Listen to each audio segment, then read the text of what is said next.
I'm Chris Bowler from the Unboxed Board Game Blog. I'm here on behalf of the UK Gaming Media Network. I'm here with Mark from AEG, and we're going to be looking at War of Honor, Nightfall, and Thunderstone as well. Yeah. Right, fantastic. So, explain away. Okay, so War of Honor is a new Legend of the Five Rings card game product, which is releasing next week. We've just been giving people a bit of a sneak peek here at the convention. Beautiful. And we've had a few copies on sale and they've been doing really well for us. Great. We've designed it very much as a new way to play multiplayer L5R. Okay. But we also wanted a product that people could get into Legend of the Five Rings as a sort of standalone product. Yeah, because it's a CCG, isn't it? It's a collectible card game. We've also got a role-playing game based on Legend of the Five Rings. And I mean, I think one of the really big things about L5R is that it's got this huge background story that the players can interact with. Both through the RPG and through the collectible card game. Okay. But we recognise that there's a number of people, first of all, who like a multiplayer experience, and secondly, they want something that's less collectible. So is Legend of the Five Rings normally 1 versus 1? Most Legend of the Five Rings games are played one player versus one player. So what we've done is we've created a product which gives a whole new dynamic to a multiplayer L5R. Okay. I'll go over it a little bit in a while.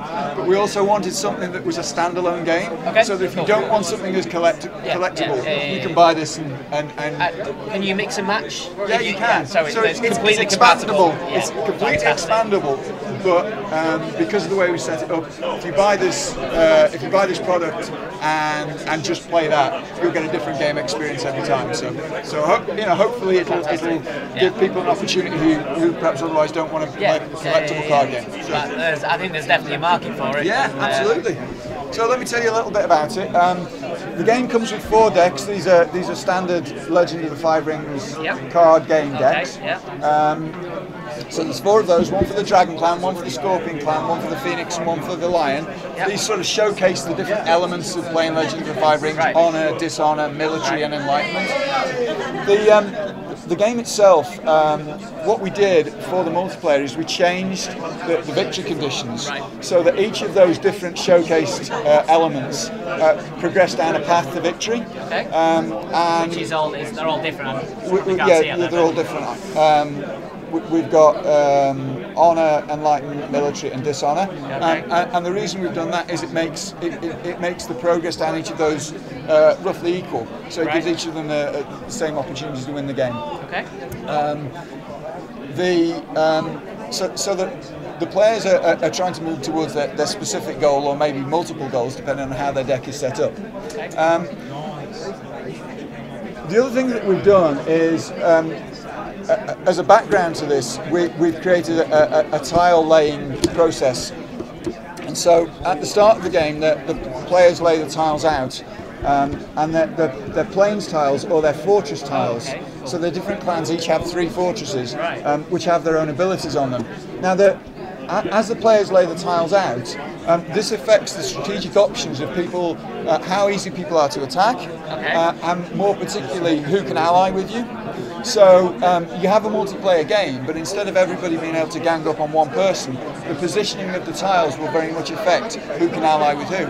So if you're clever strategically, not only do you move down your path to victory, but you try and manipulate which fortresses are available to people so that they can't gang up on you, and so that you can try and get that down your own route. We've included tiles obviously for all 4 of the clans that the decks come with, but for people who do want it to be expandable, we've also included tiles for all of the other 5 great clans, because in the Legend of the Five Rings world there are 9 great clans. So and there's 4 in the main set, and then there's 5. There's 4 in here, and there's an additional sort of bonus 5, so that anybody who is already an avid Legend of the Five Rings player can. And they can use cards they've already got. They can use the cards they've already got, and they can play with their friends that way. So it's kind of set up to work either way. And I was showing some of your guys how the game plays out last night. So I walked in and was like, cool. So So that's the War of Honor. Cool. Is there anything else we need to know? Number of players obviously is 2 to 4. 2 to 4, yeah. Ages. We say 14 and up on this. I think Legend of Five Rings as a card game is quite interesting. I always say it's a bit more akin to a tabletop war game, but played with cards. So your random factories is your cards, because you're dealing with units and military units, and you have locations. So the sort of positioning on the board or the positioning on the table is relevant. Okay. So it's got quite a high degree of sort of depth and strategy about it. So I think 14 plus is probably a good measure for that. Sounds good. I mean, the art's beautiful as well, which is fantastic. We're really lucky. I mean, we've had a good relationship with a bunch of very high quality industry artists for a long time now. I mean, Legend of the Five Rings celebrated its 15th anniversary last year, so we do have a really good relationship and a really good stock of art. I mean, even the rule book, as you see, every page is just but it's important to us because one of the big features of Legend of the Five Rings is people who get involved in our game can affect the story that goes behind the game. And so we really want to give people a great sense of what that world looks like and of the world that they're interacting in, because they're not just playing a game, a competitive game. They're playing a game in which the result kind of matters in terms of the way the world develops. Is that in tournaments? Or right. Well, we try and do it in all sorts of ways. As I say, we have role-playing events. We have competitive collectible card game tournaments. But whenever we have those tournaments, we will often have things like haiku competitions or costume competitions, other kind of things that engage people in the world. And obviously, I mean, one of the things we want to do is include people who become War of Honor players. That's an opportunity for them to also engage in the world and get involved in what's happening. So what are we looking at next? Are we looking at Nightfall next? We'll just for now, we'll try and get this clearer than. Okay. So we've only got 20 minutes. Okay. Fantastic. And it's waiting. The snug fit of AEG boxes, we have to force the arrow. So are we doing Nightfall next? Yeah, we can have a look at Nightfall.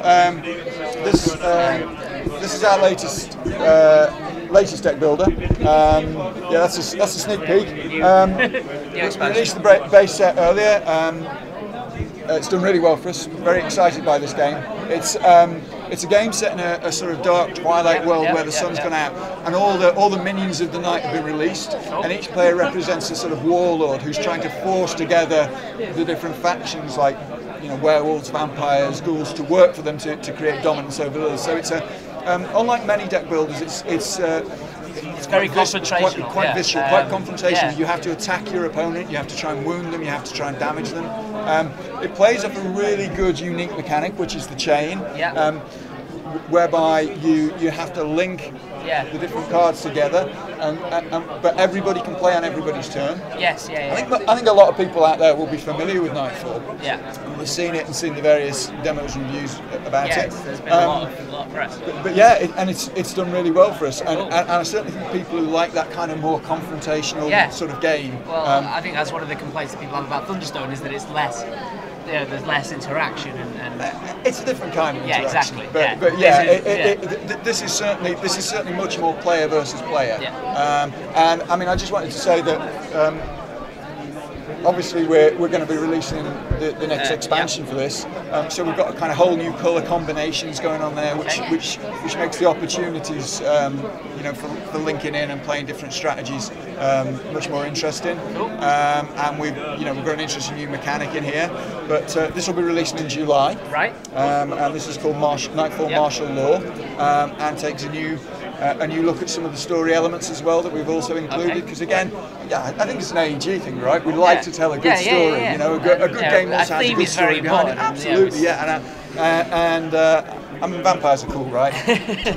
So cool. Okay, so that's out in. This is out in July. Over here, or? It should be. I don't think we've got an exact date in July, but no, we don't need an exact. Certainly July. I'm not pushing you. War of Honor I've got an exact date for, because that's Monday. This Monday. War of Honor releases on Monday. But this is until July. Cool.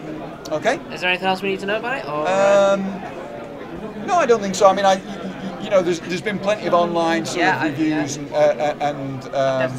information on it. Sorry, I've seen at least 2 or 3. Yeah, so I mean, I don't want to go too much into the detail of the game, you know, here obviously because we've got a lot of things to get through, and you know, I understand. Which is great. The output is great. But I think it's the style of game that I really want to get across. And again, I mean, I think there's some beautiful art in it, some really good dark. I love Ivan. Really good dark art in there that's very sort of evocative of the genre and the feel that we're trying to create in the world.